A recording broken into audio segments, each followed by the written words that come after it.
Hello, and welcome to Case of the Day. I'm Dr. Croley, and today we're going to discuss an interesting case that came in today. We had a lady who had had previous surgery on her eyelid for cancer, a basal cell carcinoma of the lower lid, and then after the surgery she's had a very good result, but some of the eyelashes, 2 or 3 of the eyelashes, were now turning in against her eye and rubbing her eye, and this is actually called trichiasis. So trichiasis is the abnormal turning in of an eyelash, and that can actually result from several different things. In this case, it was after a surgical procedure. It could happen after people get shingles around their eyes. So sometimes, unfortunately, people get shingles involving their forehead and their eyelids, and the scarring from the shingles causes the lashes to be rotated or turned where it can grow in the eye. So that happens some.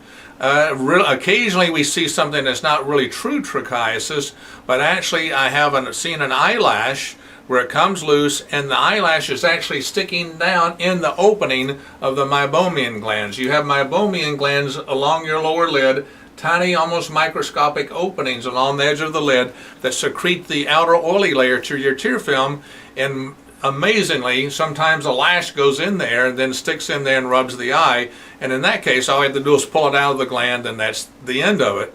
When it's the true trichiasis where the lashes are actually turning in and it's a true eyelash, then that won't go away. If you pull that out, you actually have to pluck it out of the hair of the follicle.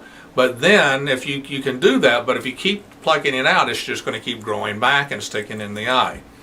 Sometimes people's eyelids roll in and the lashes rub on the eye, but that's not really trichiasis. That's called entropion of the lower lid. So what are the treatments? The treatments for this, because it's very irritating to your eye, the treatment is, 1, we could just pluck the lash out, but it's going to come back, or 2, the most common thing we do anymore is called electrolysis. So just like you would have a facial hair or something, you could have electrolysis to remove that hair.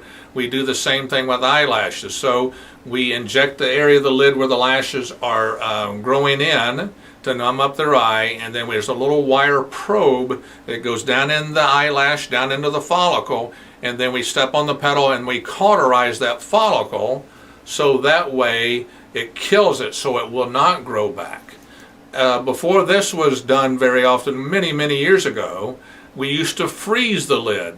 So then we would put a freezing probe to the eyelashes, that area, freeze it, let it thaw, refreeze it, and that would kill the hair follicles. But the swelling from that freezing was pretty painful, and we don't really do that very often. If you had a whole large number of them all the way across your lid, in that case you might do that because it would take a long time to go with the little epilation to get those done.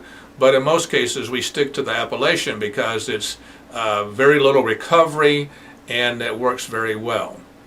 So if your eye feels like there's something scratching your eye or something like that going on, you could have dry eyes, but you also could have trichiasis where the lashes are rubbing your eye.